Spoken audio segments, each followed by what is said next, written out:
छत पर भागी देवरानी। ये कहानी है प्रभा निवास की, जहां प्रभा अपनी 2 बहुओं के साथ रहती थी। अब 2 बहुओं कहना सही होगा या एक, ये तो आप ही समझ लीजिए। घर की बड़ी बहू माया सुबह सुबह मस्ती में फोन पर बात करती हुई अपने कामों में लगी हुई थी, तो दूसरी तरफ घर का बड़ा बेटा प्रवीण झूठे बर्तन धो रहा था। तभी हाथ में सब्जियों की थैली लिए मनमोहन हड़बड़ाते हुए अंदर आता है। बेटा तेरा वो दोस्त सुमित आ रहा है, जल्दी से ये बर्तन छोड़ और बाहर जाकर बैठ जा। हे भगवान, सुमित भैया आ रहे हैं। आप ये एप्रन खोलिए और ये कटोरी लेकर क्या खड़े हैं आप? जाइए ना, बाहर जाइए, मैं चाय लेकर आती हूँ। अरे पापा, माया, घबराने की कोई बात नहीं है। वो सुमित 1 कदम चलता है, फिर 5 मिनट यहाँ वहां दिखता है, फिर 2 कदम चलता है, फिर जरा फोन चेक करता है। जब तक वो हमारे घर के हॉल तक पहुंचेगा तब तक ये बचे कुचे बर्तन साफ हो जाएंगे। मतलब सोच लिया आपने कि मेरी इज्जत लेकर मानेंगे?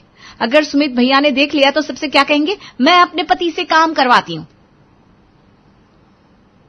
हाँ तो वो क्या अपने घर पर राजा बाबू बनकर बैठा रहता होगा? अरे ठीक है ना, कहने लो जो कहना है। सुमित जैसे ही अंदर आता है प्रवीण उसे दिख जाता है। अरे सुमित, क्या सही वक्त पर आया। अभी मैंने चाय मंगवाई है, 2 कप कह देता हूँ, दोनों भाई साथ में पियेंगे। अरे माया, जरा 2 कप चाय लाना तो।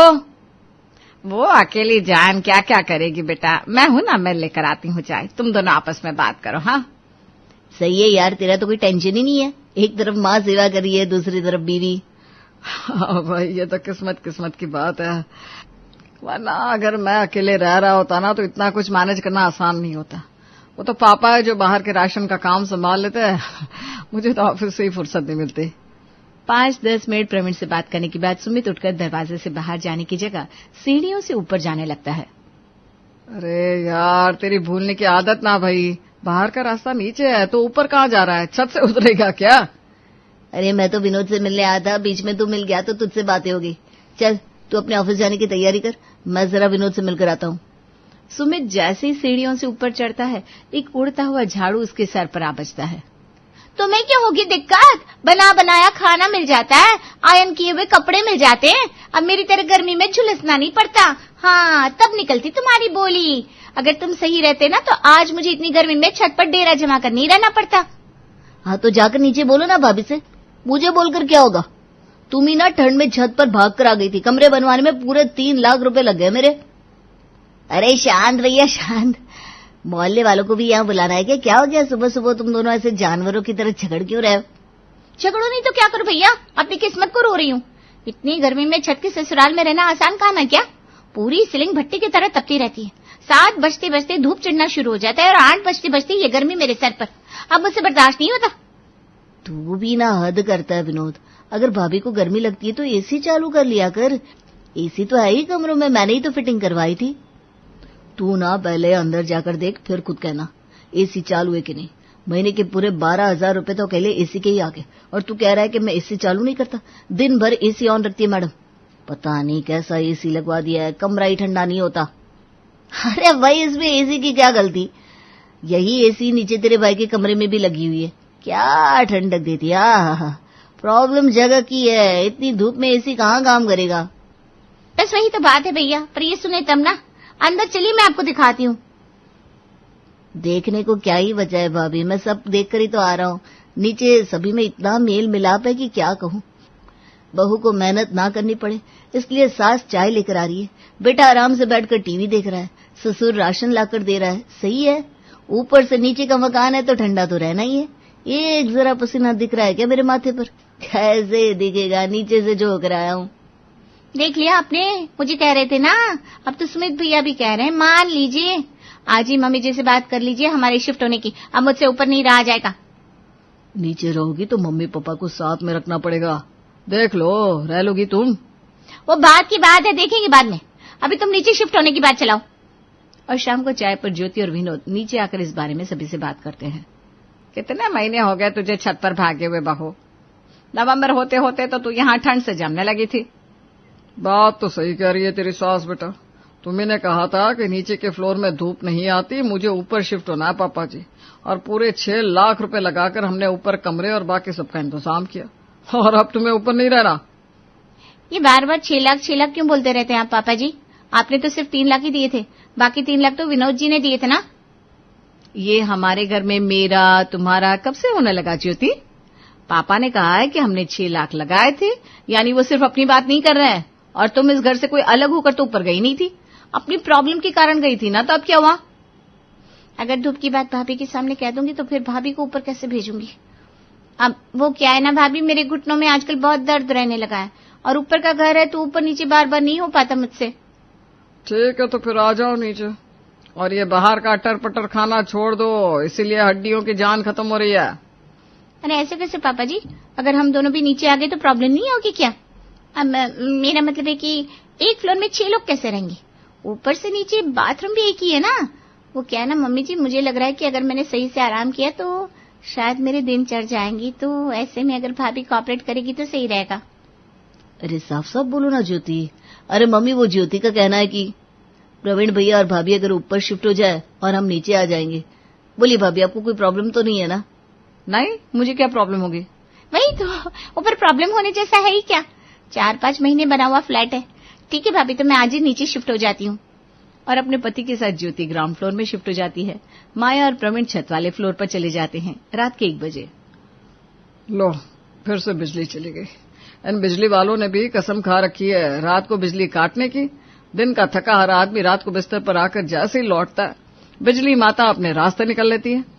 पर अब आपको टेंशन लेने की जरूरत नहीं है, क्योंकि हम छत पर सो रहे हैं।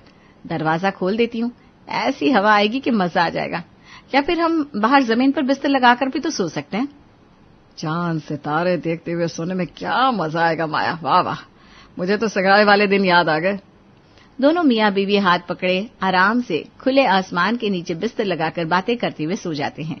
पर अभी नीचे नई नई शिफ्ट हुई ज्योति का गर्मी से दिमाग घूमने लगता है। शर्म नहीं है तुम्हें जरा से भी? इतनी गर्मी हो रही है, तुम हो कि सोए जा रहे हो? अरे उठो जरा, खिड़की दरवाजे खोलो, बिल्कुल हवा नहीं आ रही है यहाँ पर तो। अरे यार ज्योति, सो जाओ ना, मेरी रात काली मत करो। तुम तो दोपहर में अपनी नींद पूरी कर लोगी, लेकिन मुझे तो 7 बजे उठना होगा ना। चद्दर छोड़ो, मैं जा रही हूँ बाहर हॉल में सोने। गर्मी से परेशान ज्योति घर के हॉल में जाकर लेट जाती है। कभी इस तरफ मुड़ना, कभी उस तरफ मुड़ना, और इसी में हो जाती है सुबह। जैसे ही 5 बजे रोशनी माया और प्रवीण की आंखों पर पड़ती है, उनकी नींद भी खुल जाती है। वाह, देखो अब उगते हुए सूरज के दर्शन भी हो जाएंगे। ये बड़ा अच्छा हुआ कि हम ऊपर आ गए। सही में, इसी बहाने आप मेरे बिना उठाए वक्त पर तो उठ जाओगे। आप उठ ही गए हो तो चलो मॉर्निंग वॉक करके आते हैं। वो कहते हैं ना, जिसे खुश रहना आता हो वो कहीं भी खुश रह लेगा, और जिसे हर चीज में प्रॉब्लम निकालने की आदत हो वो अच्छे से अच्छे एनवायरमेंट में भी प्रॉब्लम ढूंढ ही लेगा। वहां माया और प्रवीण तो छत पर रहकर भी आराम से एंजॉय कर रहे थे, और यहाँ नीचे आने के बाद भी ज्योति और विनोद परेशान थे। बहू जरा चाय पकड़ा ले, फिर मैं सब्जी लाने जाऊं। सुबह हो गई? हाँ बहू, 7 बजने वाला है। और तू ये कमरे में ना सोकर हॉल में क्यों सो रही है? बाहर से कोई आएगा तो क्या सोचेगा? एक तो नींद पूरी नहीं हुई, अब इन्हें चाय बना कर दो। ऊपर तो आराम से 10-11 बजे तक नींद लेती थी मैं। यहाँ मम्मी जी पापा जी के रहते वो तो होने से रहा। धूप से परेशान ज्योति को अब रसोई में 2 नहीं 4 लोगों का काम करना पड़ रहा था, जिस कारण वो और भी चिढ़ी हुई थी। बस यही दिन देखने को बाकी रह गए थे। पहले पति का टिफिन पैक करो, फिर सास ससुर को नाश्ता दो, फिर जाकर खुद खाना नसीब होगा। हे भगवान, क्या जिंदगी है मेरी। ज्योति बस ये कहती है। खाने की लाइन में उसके नंबर को और पीछे करने पड़ोसन सुषमा आ जाती है। सुषमा बिल्कुल सही वक्त पर आई है, तो हम भी नाश्ता करने जा रहे थे। आजा, तू भी बैठ जा। ज्योति 3 लोगों के हिसाब से बाहर नाश्ता लेकर आती है, और चौथे मेंबर को देखकर उसका सर चकरा जाता है। ला बेटा, मुझे ट्रे पकड़ा, मैं खाना परोस देता हूँ।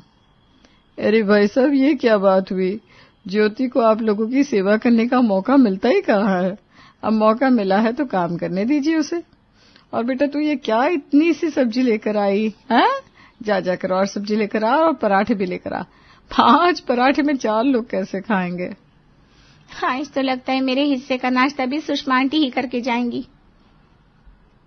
इसी तरह 2 दिन निकल जाते हैं। रात को खाने पर, बहू आज फिर रोटी कच्ची रह गई, तुझसे रोटियां नहीं बनती तो तू छोड़ दिया कर, मैं बना दूंगी। वो मम्मी जी, बात वो नहीं है। बात यह है कि आपको भाभी के हाथ के खाने की आदत हो गई है, इसलिए चाहे मैं कुछ भी क्यों ना बना दूं, आपको मेरे हाथ का खाना अच्छा लगेगा ही नहीं। और अब मैं ऐसे आपको आधे मन से खाना खाता और नहीं देख सकती। एक काम कीजिए ना, आप और पापा जी ऊपर शिफ्ट हो जाइए। मेरा मतलब है इसी बहाने आपको रोज अपनी प्यारी बहू के हाथ का खाना भी खाने को मिल जाएगा और पापा जी ने जो ऊपर कमरे बनाने में पैसे लगाए थे वो भी वसूल हो जाएंगे। ये तुम क्या बोल रही हो ज्योति? जरा सोच कर बोला करो। अरे नहीं बेटा, मुझे लग रहा है कि बहू ठीक कह रही है। क्या प्रभा जी, चलेंगे क्या ऊपर? जिन्हें एडजस्ट करना आता हो वो कहीं भी एडजस्ट कर लेंगे, मुझे कोई दिक्कत नहीं है। जब आप महीने के 50 रुपए कमाते थे उस वक्त अपनी हवेली छोड़कर 2 कपड़ों में आपके साथ आ गई थी, फिर नीचे फ्लोर से ऊपर फ्लोर जाने में प्रभा क्यों सोचेगी? जैसे ही प्रभा और मनमोहन ऊपर शिफ्ट होते हैं ज्योति की खुशी दोगुनी हो जाती है। बड़ा बोल रहे थे तुम, सोच समझकर बोला करो। अरे भाई, एक तो गर्मी से रात को नींद नहीं आती, ऊपर से पापा मम्मी के चक्कर में मैं दिन में सो नहीं पा रही थी। अब आराम से सोऊंगी। अब मेरी सारी टेंशन फाइनली खत्म हुई। इसी बात पर कल तुम्हारे लिए नान और पनीर की सब्जी बनेगी। डन। माया अपने सास ससुर को ऊपर आता देख बड़ी खुश होती। बहुत अच्छा किया मम्मी जी जो आप ऊपर आ गई, पर ऊपर जरा गर्मी ज्यादा है। आपको तो वैसे भी गर्मी बहुत लगती है ना? अरे तो क्या हो गया बहू, जहाँ पूरा परिवार है खुशी वहीं होती है। क्या गर्मी क्या सर्दी, और वैसे भी भगवान ने कोई भी चीज जाया करने को नहीं बनाई, बस इंसान उसका फायदा उठाना नहीं जानता। तेरी सास बिल्कुल ठीक कह रही है बहू। ये एसी तो अब आई है ना, पहले तो लोग खस को ही अपनी खिड़की और दरवाजों पर लगा कर रखते थे और वक्त वक्त पर उस पर पानी डालते रहते थे। इससे कड़ी धूप में भी कमरे का टेम्परेचर नॉर्मल रहता था। और अगर धूप आई गई है तो उसमें चिप्स सुखाना बुरा नहीं होगा। आलू भी सस्ते हैं। सर्दी में जिस धूप का इंतजार करते हैं हम, वो भगवान ने गर्मी में भर भर कर दी है, तो अभी से ही अच्छा खासा स्टॉक बना लेते हैं। पापा मम्मी के आइडियाज को सुनने के बाद मेरे दिमाग में भी एक आइडिया आया है। बिजली की स्थिति तो शहर में किसी से छुपी नहीं है, क्यों ना इस धूप से ही इस समस्या का भी हल निकाला जाए। मेरे दोस्त का सोलर पैनल का काम है, मैं सोलर पैनल छत पर लगवा देता हूँ, दिन भर बैटरी चार्ज होगी और रात भर हम इस्तेमाल करेंगे। मैंने जितना सोचा था उससे भी ज्यादा फायदा निकाल लिया आप सबने धूप का। तो कल से ही धूप के पसीने छुड़ाने शुरू कर देते हैं मम्मी जी। प्रभा मनमोहन अपने बेटे बहू के साथ मिलकर इस काम में लग जाते हैं। अब बिजली हो या ना हो माया को कोई प्रॉब्लम नहीं हो रही थी। वो तो आराम से सोलर एनर्जी से एसी चला रही थी, जिससे बिजली की बचत भी हो रही थी। ये देखिए मम्मी जी मैं क्या लेकर आई हूँ, सोलर कुकर। अब सिलेंडर का भी खर्च नहीं लगेगा, बस बनाने वाली चीज इस कुकर में डालनी है और धूप में रख देनी है। अब तो ये देख बेटा, तेरी देवरानी इस धूप से ही परेशान होकर नीचे गई थी। तू बता कुछ बुराई है क्या इस धूप में? ऊपर से आ रही हंसी मजाक की आवाज और भरने के लिए आया हुआ बिजली का बड़ा सा बिल, ये देखकर ज्योति का पारा हिल चुका था। फिर से 12,000 का बिजली का बिल कैसे हो सकता है विनोद? अरे तुम ही तो नीचे आई थी, अब मैं क्या करूं? तभी दरवाजे की घंटी बजती है। पड़ोसी सुरेश सिलेंडर लेने अंदर आता है। अरे विनोद बेटा, वो हमारे घर का सिलेंडर खत्म हो गया था, जरा एक्स्ट्रा सिलेंडर हो तो दे दो। हाँ हाँ आइए ना अंकल जी। खुशबू बड़ी अच्छी आ रही है, कुछ स्पेशल बनाया क्या बहू ने? हाँ अंकल जी, वो आलू के पराठे बनाए ज्योति ने। भगवान, अभी अभी पोछा लगाया था और अभी अंकल जी चप्पल पहनकर अंदर आ गए। ऊपर से अब ये मेरे हिस्से के पराठे भी खा जाएंगे। क्यों, मुझे नीचे का फ्लोर लेना था। आया गया हर मेहमान सबसे पहले नीचे बेल बजाता है। ऊपर कम से कम मेहमानों की खातिरदारी तो नहीं करनी पड़ती थी। तुम लोगों ने लगता है जनरेटर लाइट का कनेक्शन लिया बेटा। वैसे लिया किससे? नहीं तो अंकल जी, जनरेटर लाइन का कनेक्शन हम क्यों लेंगे, और लिया होता तो क्या हम पसीने में यूं भीगते? तो फिर पूरी रात तुम लोगों का छत जगमग जगमग कैसे करता रहता है? अभी पिछले 2 दिन से शहर में बिजली नहीं है, पर तुम्हारे ऊपर के कमरों में तो तब भी लाइट ऑन थी। अच्छा। ये सुनते ही ज्योति से रहा नहीं जाता, वो सीधा ऊपर जाती है और ऊपर का माहौल देखकर हिल जाती है। ये सब क्या है भाभी? ये कमरा इतना ठंडा कैसे है? और लाइट तो है ही नहीं, तो आपके कमरे का एसी कैसे चल रहा है? तुम वो सब छोड़ो ज्योति, देखो मैंने खाखरा बनाया है, रोटी को कड़ी धूप में सुखाकर। जरा खाकर देखो, रोस्टेड लग रहा है कि नहीं। वैसे तुम ये सब जो देख रही हो ना, उसके कारण छत में आती तीखी धूप है। वही तो मम्मी जी, मेरे घुटनों के दर्द को लेकर मैंने डॉक्टर से बात की और उन्होंने कहा कि इसका कारण विटामिन डी की कमी है। मुझे अच्छी धूप की जरूरत है। नीचे शिफ्ट होने के बाद मेरे घुटनों का दर्द ना और बढ़ गया। तो तुम दरवाजे से जरा बाहर निकलकर भी धूप ले सकती हो ज्योति, और छत तो खुला ही है, किसी ने तुम्हें ऊपर आने से मना थोड़ी ना किया है। नहीं तो भाभी, मैं अगर ऊपर धूप लेने आऊंगी तो कुछ देर के लिए शरीर छांव भी तो ढूंढेगा, पर ऊपर तो छोटी छोटी सी 2 कमरे हैं, जिसमें से एक पापा मम्मी यूज कर रहे हैं और एक आप दोनों। अब आपके कमरे में आकर आपकी प्राइवेसी खराब नहीं करना चाहती। अरे बेटा, हम लोगों को प्राइवेसी की कोई जरूरत नहीं है, तू हमारे कमरे में आकर आराम कर लेना। ऐसे कैसे मम्मी जी? बिगर पिक्चर देखिए ना, आप लोगों को तो प्रॉब्लम हो रही है ना। कहाँ नीचे इतना बड़ा घर इस्तेमाल करते थे और कहाँ ये छोटे छोटे 2 कमरे, ना हॉल है ना लिविंग एरिया। एक कमरे से दूसरे कमरे तक जाने के लिए भी छत से होकर जाना पड़ता है। हाँ, आप लोगों को ऐसे रहता देखकर मुझे अच्छा नहीं लग रहा। ऊपर से आया गया हर मेहमान पापा जी और आपको ढूंढता है। आए गए मेहमानों के स्वागत के लिए घर के बड़ों का होना जरूरी है ना मम्मी जी। देख लो ज्योति, इस बार फाइनल है ना, या फिर मेरे नीचे जाते ही तुम मुझे ऊपर आने को कहोगी? नहीं नहीं नहीं भाभी, इस बार पूरा फाइनल, पूरा पक्का है। मैं अपना सामान लेकर ऊपर आ जाती हूँ। सभी शिफ्टिंग करना शुरू करते हैं। ऊपर का सामान नीचे जाने लगता है और नीचे का ऊपर। शिफ्टिंग हुए अभी आधा घंटा भी नहीं हुआ था कि ज्योति वापस नीचे आकर माया से कहती है, भाभी वो मैं क्या कह रही थी कि मैं फिर से नीचे आ जाऊं। मेरा मतलब है जो फायदे सोलर पैनल के ऊपर मिल रहे हैं ना, नीचे रहकर भी तो मिल सकते थे। मेरा मतलब है कि एक काम कर ज्योति, मैं यहीं बैठी हूँ, तू 10 बार ऊपर नीचे कर ले, फिर जो जगह तुझे समझ में आए वहां रुक जाना, ठीक है? चलो ज्योति, तुम तो ऊपर ही रहने लायक हो, चलो